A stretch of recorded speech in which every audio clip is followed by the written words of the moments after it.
cuento que desde que nacemos, nuestros ojos siempre son del mismo tamaño.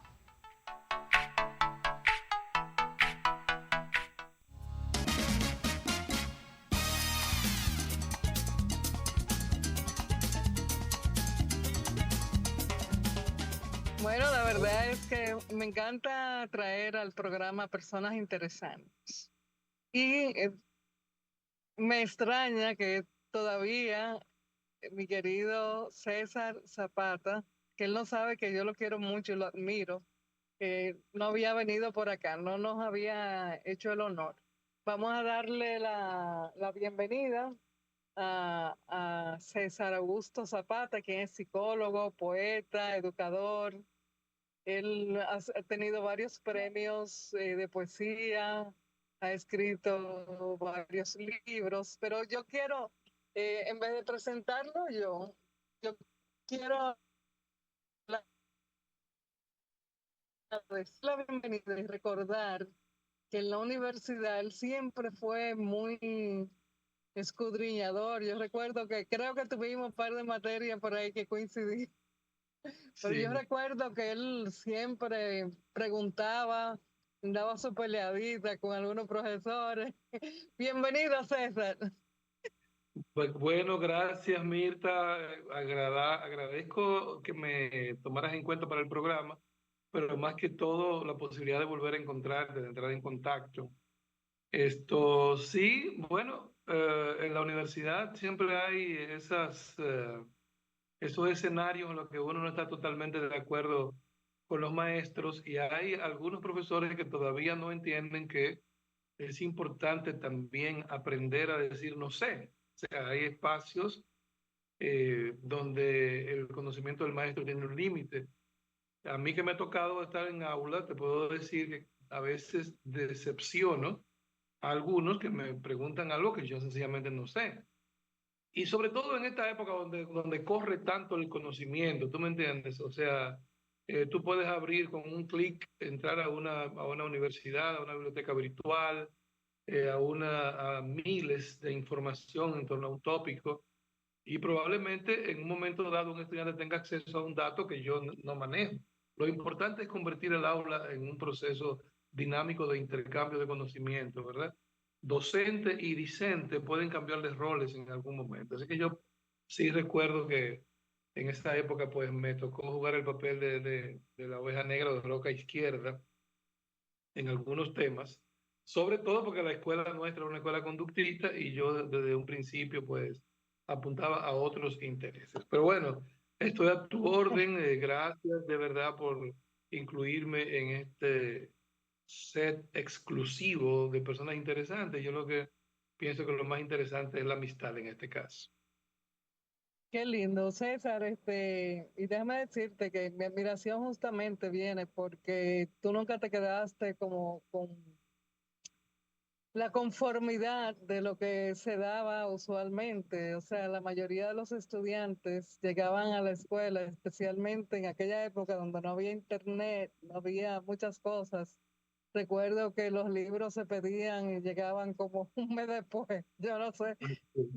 Y bueno, pero yo quiero hablar un poquito más de ti. Aparte de lo investigador, escudriñador, ¿desde cuándo empezó ese interés tuyo en estudiar? Porque en estudiar y profundizar, porque hacer análisis, o sea, con una mente crítica, es bueno, no solamente es bueno, es necesario. Sí. Mira, Mirta, cuando tú me haces la pregunta, me retrotraes a un muchacho de barrio extraño, ¿verdad? Atípico en el entorno, porque lo que los demás chicos hacían obviamente no tenía nada que ver con este tipo de intereses que yo tenía. Eh, y también un muchacho de barrio en la pobreza, que no tenía acceso a una biblioteca, como algunos amigos han sido incluso herederos de bibliotecas. Yo tuve que construir la mía paso a paso.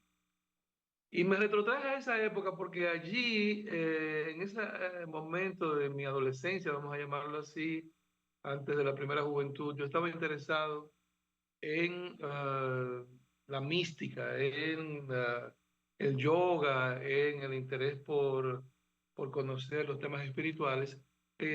Y resulta que por un accidente llegué a un filósofo que se llama Friedrich Nietzsche. Digo por un accidente porque Friedrich Nietzsche había escrito entre sus múltiples obras una obra que llamó Así habló Zaratustra.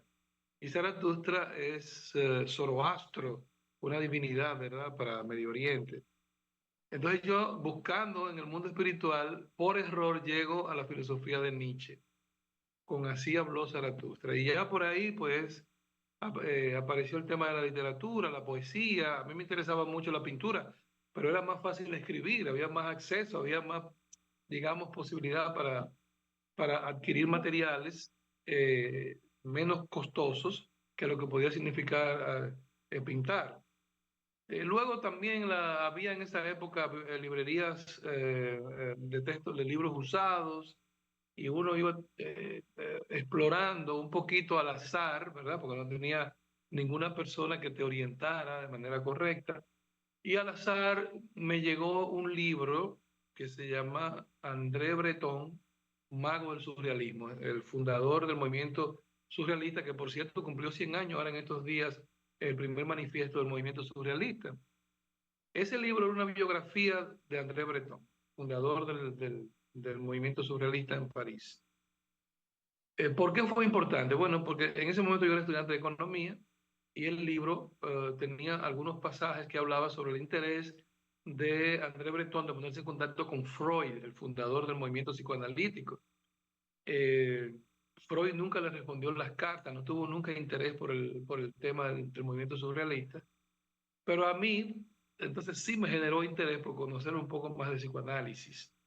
Y por ahí entonces comenzaron mis lecturas sobre el tema del psicoanálisis y por supuesto la toma de distancia de el conductismo, lo cual significó un conflicto a resolver, porque al llegar a la escuela de psicología de la UAS, esa escuela es una escuela de conductista todavía hoy, en esa época aún más, influenciado por el conductismo mexicano que había traído al país Nerio Rodríguez Arias. Entonces ya tú sabes cómo llegué yo a la Facultad de Humanidades, con todas estas cosas en la cabeza, con todos estos intereses.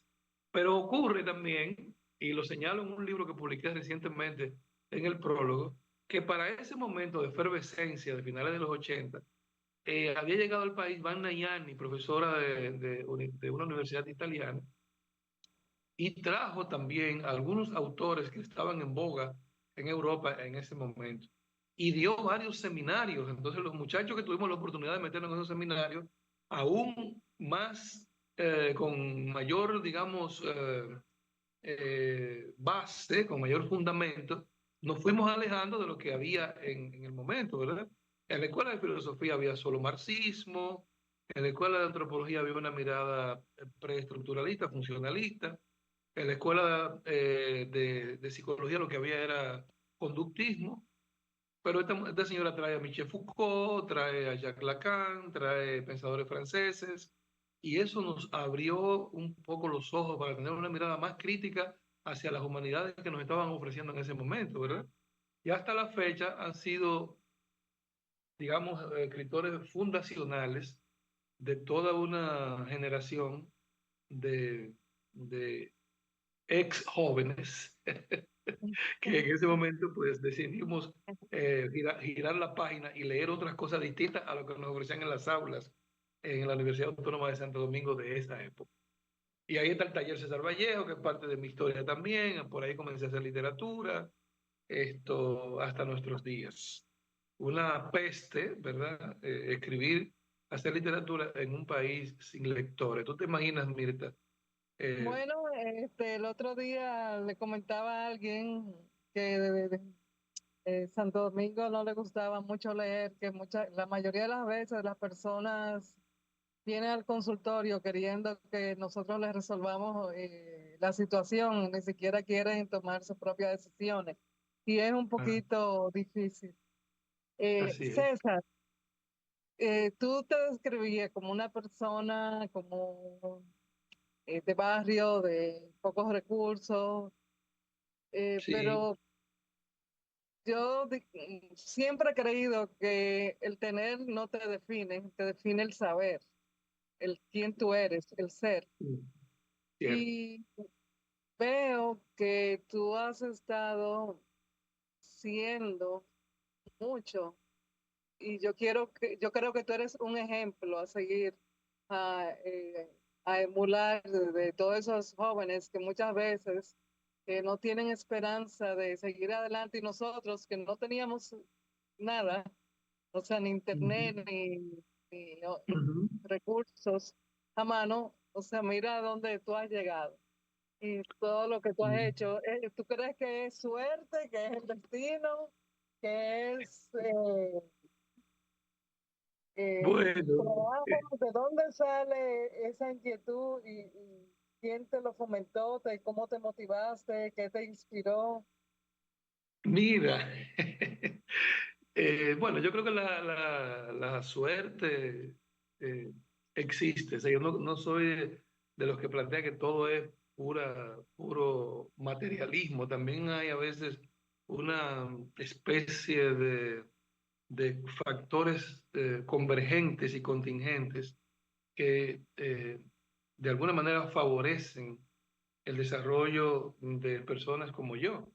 A mí me gusta eso de parecerme un poco, y te voy a agradecer muchísimo que lo digas, pero me gusta parecer un modelo a seguir, me gusta parecer un ejemplo para mi país, ¿verdad? Yo me construí a mí mismo a contracorriente de lo que había en el barrio. O sea, en el barrio hay narcotráfico, en el barrio hay sexo fácil, en el barrio hay estímulos distractores de todo tipo, en el barrio hay la época de la música, la época del parecer más que el ser, ¿verdad? Había que tener cierto tipo de ropa, etcétera, para poder tener a la chica más bella del barrio, etcétera. A contracorriente de eso, yo recuerdo que a mi muy temprana edad yo elegí eh, optar por explorar el mundo espiritual. Me bauticé prácticamente yo mismo, le avisé a mi madre que yo estaba asistiendo al catecismo católico y luego, bueno, ella me apoyó para ir a, la- al, a tomar la primera comunión. Me hice católico un tiempo, estudié un par de cursos en una escuela, en un colegio católico.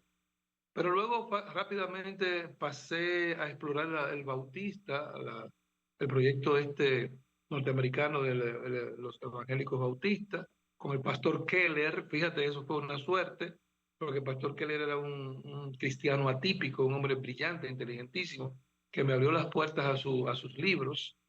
Y por ahí terminó siendo mi madre bautista. De ahí pasé a ser vegetariano, a practicar yoga. En la práctica de yoga conocí otras personalidades. De ahí me desplacé y me pasaba los días completos cuando salía de la universidad en la zona colonial, que era un foco cultural en la época. Así que todo ¿Dónde eso tú fueron elementos. practicaste yoga? Yo practiqué yoga muy temprano. Me hice vegetariano a los 14 años con la llegada del movimiento de conciencia de Krishna al país. Eh, pero Hare luego Krishna, Hare Krishna, Krishna Krishna, Hare Hare, Hare Rama, Hare Hare, Hare. Como que hemos Bueno, caminado por el con, sendero parecido. Sigue. con ese mantra comencé a explorar el mundo del yoga. Pero luego conocí a Paramahansa Yogananda, a autorrealización. Me hicieron el favor, vamos a decirlo así, el favor de que el movimiento de autorrealización de California me mandó los cursos de Kriya Yoga completos gratis, sin pagar un centavo. Por ahí conocí también un curso gratis de otro movimiento místico que había en la época que estaba muy de moda, que era el rosacruismo, el movimiento de Rosacruz. Por ahí conocí muchas religiones diferentes. Yo podría, en algún momento de mi vida me voy a sentar a escribir sobre el tema de las religiones, porque en verdad tuve muchas experiencias con movimientos completamente diametralmente opuestos, desde la fe Bahá'í con Bahá'u'lláh hasta, los movimientos mesiánicos, hasta el tema del libro de Don Juan, ¿verdad? Un antropólogo, Carlos Castañeda, que nos adentró en el tema del chamanismo. Es decir, un poco eso que tú llamas suerte, otro poco el ser una figura, una persona atípica, me iba abriendo puertas hacia otros saberes. Luego el contacto con los intelectuales dominicanos, que agradezco eso, por eso yo siempre trato de que si encuentro personas más jóvenes que yo, quisiera como ponerlos bajo mis alas, aunque ahora es más difícil.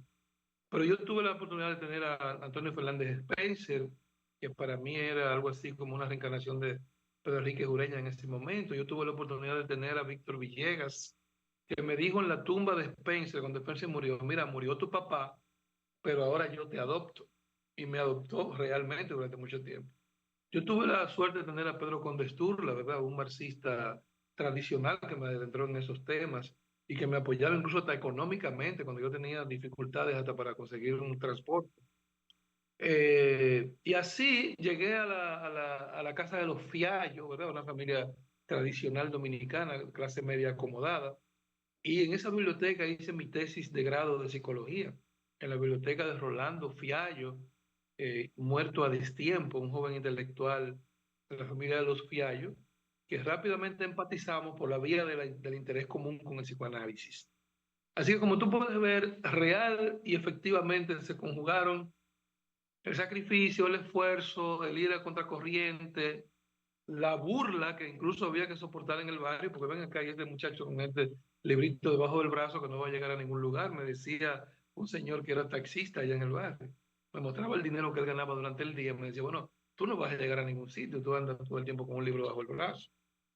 Pero también la mano que se me extendieron, ¿verdad? Que puso la divinidad en mi camino, de gente con muchísima formación, que me acogieron y que me permitieron a mí transitar los senderos que ellos mismos habían abierto. Pero además, bibliotecas enteras. No puedo dejar pasar a Francisco Alegría, hijo de don Ricardo Alegría, que es el creador y fundador del Centro de Estudios Postgraduados de Puerto Rico. Su hijo, Francisco, vino al país y rápidamente nos hicimos amigos y yo tuve la oportunidad de acceder a la biblioteca de Francisco, a su casa con todo lo que eso implicaba. Es decir, Francisco se iba a Puerto Rico y yo me quedaba alojado en la Fantino Falco. Estamos hablando de un muchacho que viene del barrio y de repente está en pleno corazón de Naco con todo, vamos a decirlo, resuelto, lo que necesitaba yo, que nunca he sido una persona ambiciosa, es decir, una buena comida, un buen desayuno, un espacio para trabajar, una biblioteca a la mano, accesible, un entorno adecuado para poder estudiar. Esas cosas me llegaron. Aquí vino también un investigador de la John Jay University y yo me enganché con él a investigar problemas sociales. Aprendí el trabajo de campo con él. O sea que como tú puedes ver, si realmente hay interés por armar un camino distinto al inmediatismo que nos ofrece la cultura del barrio, realmente tú puedes construir un camino, lo puedes hacer. No se trata de una cosa de que de un extraordinario sacrificio hasta el borde de la muerte, no. En la medida que tú das un paso, como dice esa famosa frase china, el viaje de las 1000 leguas comienza con el primer paso. En la medida que tú das un paso, escenarios se van abriendo, escenarios se van abriendo, entornos van apareciendo, recursos van apareciendo. Está esa idea de la ley de la precipitación. Una mirada positiva siempre abre entornos positivos, ¿verdad? Una postura firme, eso sí, porque no todo de colores rosas, siempre hay obstáculos, ¿verdad? Y hay cosas que tú tienes que elegir, ¿verdad? Hay muchas cosas que yo abandoné y que otros creían tener y que la consideraban valiosa en ese momento. La discoteca, la muchachita del barrio, la droga fácil, la vida licenciosa, el prostíbulo. O sea, yo nunca he pisado un prostíbulo. Entonces, realmente se combinan todas esas variables para que escenarios nuevos se le vayan abriendo a uno, hasta llegar a este Mira, momento César, en que uno ha realizado cosas. Cuéntame.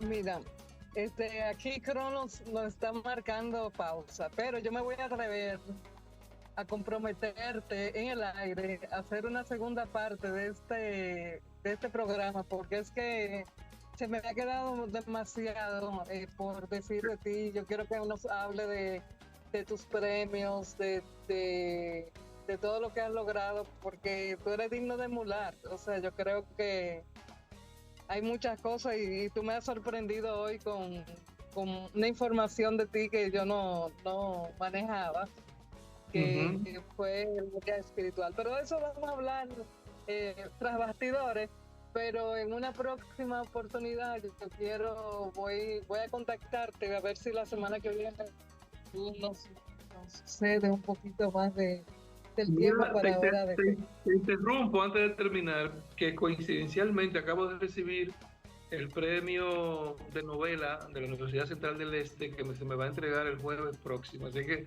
podemos hablar de premios. Sería una buena ocasión para hablar de premios.